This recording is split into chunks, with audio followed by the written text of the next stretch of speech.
Om Swastiastu. Perkenalkan, nama saya Lokomo Sari Cahyani dengan NIM 25170051144 dari kelas 2F. Di sini saya akan mempresentasikan analisis studi kasus pendidikan agama Hindu untuk memenuhi tugas ujian akhir semester. Untuk materi yang pertama terkait implementasi Trihita Karana, di mana kasus yang diberikan itu, objek wisata di Bali semakin ramai tetapi kawasan pura menjadi kotor, bising, dan wisatawan kurang menghormati kesucian pura. Nah, pertanyaannya itu, analisislah berdasarkan konsep Trihita Karana. Nah, kasus ini itu menunjukkan bahwa nilai Trihita Karana belum diterapkan dengan baik. Kesucian pura, hubungan antar manusia, dan kelestarian lingkungan sama-sama terganggu. Nah, masyarakat, pengelola wisata, dan pemerintah itu perlu bekerja sama melalui edukasi, penyediaan fasilitas, serta penegakan aturan baru agar keharmonisan tetap terjaga dan kesucian pura juga tetap terjaga. Untuk yang kedua itu tentang makna Pancasembah, di mana kasusnya mahasiswa itu rutin mengucapkan mantra Pancasembah tetapi hanya menghafalnya. Nah, pertanyaannya, apakah sudah mencerminkan tujuan Pancasembah? Menurut saya, mahasiswa tersebut belum sepenuhnya mencerminkan tujuan Pancasembah, karena tujuan Pancasembah tidak hanya menghafal mantra, tetapi juga memahami maknanya. Nah, dengan memahami isi mantra, seseorang dapat bersembahyang dengan lebih khusyuk, tulus, dan meningkatkan kualitas bakti kepada ide Sang Hyang Widi-Wasa. Yang ketiga terkait Trihita Karana dan Pancasembah, di mana kasusnya itu ketika anak lebih memilih bermain gawai saat ada persembahyangan. Nah, pertanyaannya, analisislah kasus tersebut berdasarkan penyebab dan solusinya. Nah, perilaku anak tersebut dapat disebabkan oleh kurangnya pemahaman tentang makna sembahyang dan pengaruh penggunaan gawai. Nah, orang tua perlu memberikan teladan, menjelaskan makna mantra Pancasembah, serta membiasakan suasana persembahyangan yang nyaman agar anak lebih menghayati ibadah. Untuk yang selanjutnya, terkait pluralisme dan dharma negara, di mana kasusnya yang diberikan itu ketika mahasiswa lintas agama mengadakan bakti sosial, tetapi ada kelompok yang menolak bekerja sama. Nah, pertanyaannya, bagaimana pluralisme dan wisuda kutumbakam menjadi solusi? Nah, pluralisme mengajarkan untuk menghargai perbedaan, sedangkan wisuda kutumbakam mengajarkan bahwa semua manusia adalah satu keluarga. Nah, dengan menerapkan kedua nilai tersebut, mahasiswa dapat bekerja sama, saling menghormati, dan menjaga keharmonisan di lingkungan kampus maupun di lingkungan masyarakat. Selanjutnya, terkait Dharma Negara, di mana kasus yang diberikan ketika ASN menolak memberikan pelayanan karena adanya perbedaan agama.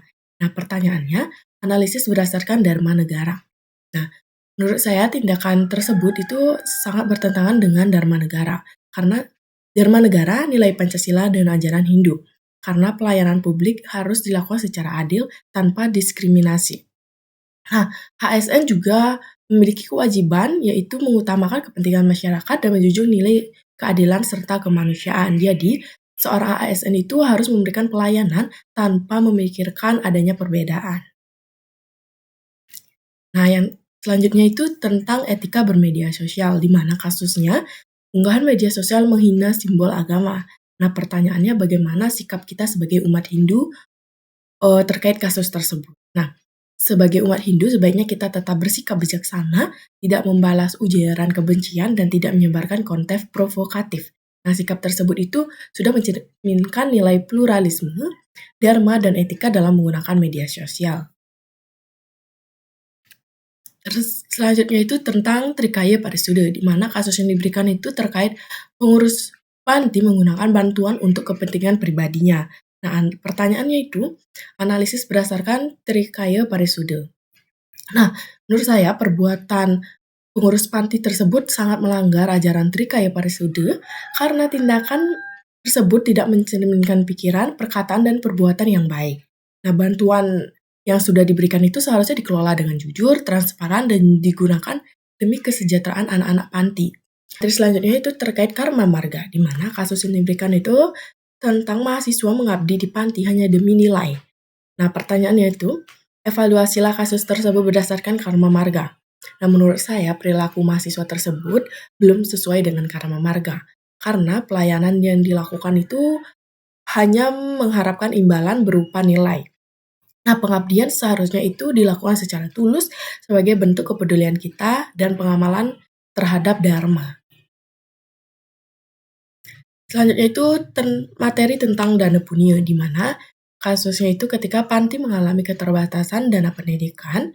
Nah, pertanyaannya itu gimana strategi kita yang dapat dilakukan oleh masyarakat terkait kasus tersebut. Nah, menurut saya masyarakat itu dapat menerapkan semangat dana punya, gotong royong dan juga tanggung jawab sosial melalui bantuan sukarela, penggalangan dana, serta kerjasama dengan berbagai pihak. Nah, upaya ini itu dapat membantu memenuhi kebutuhan pendidikan anak-anak di panti.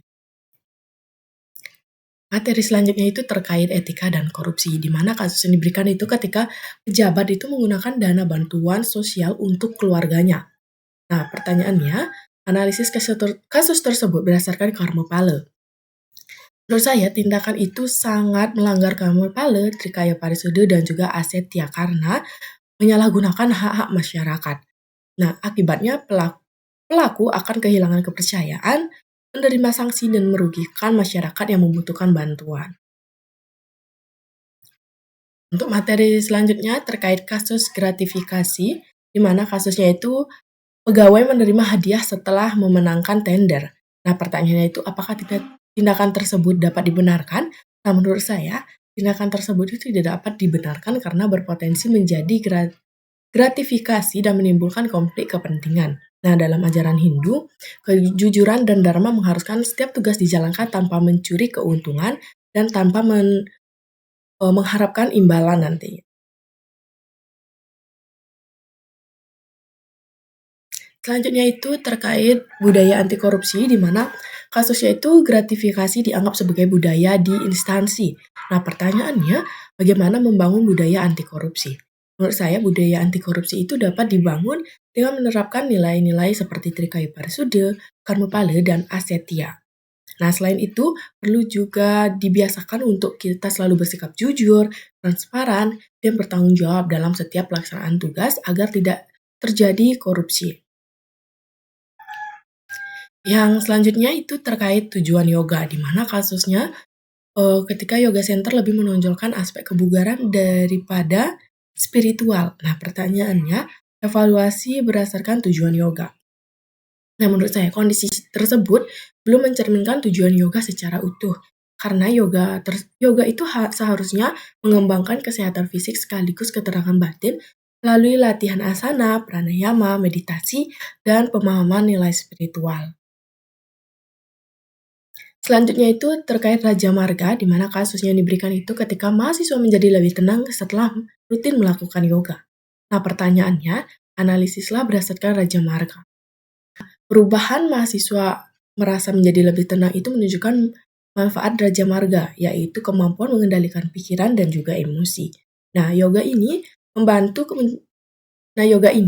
mencapai keseimbangan tubuh, pikiran, dan jiwa sehingga kualitas hidup menjadi lebih baik. Selanjutnya itu terkait yoga center, di mana kasusnya pemerintahan itu akan membangun yoga center sebagai pusat budaya dan spiritual. Pertanyaannya, susun rekomendasi program untuk membangun yoga center tersebut. Nah, menurut saya yoga center itu sebaiknya tidak hanya menyediakan latihan yoga, tetapi juga edukasi budaya Hindu, pendidikan karakter, kegiatan sosial, dan seminar spiritual. Nah, program tersebut dapat mengembangkan kesehatan, melestarikan budaya, serta memperkuat nilai-nilai spiritual masyarakat. Baik, sekian presentasi yang dapat saya sampaikan. Saya mohon maaf apabila ada salah kata, dan saya akhiri dengan para mesanti. Om Santi Santi Santi Om.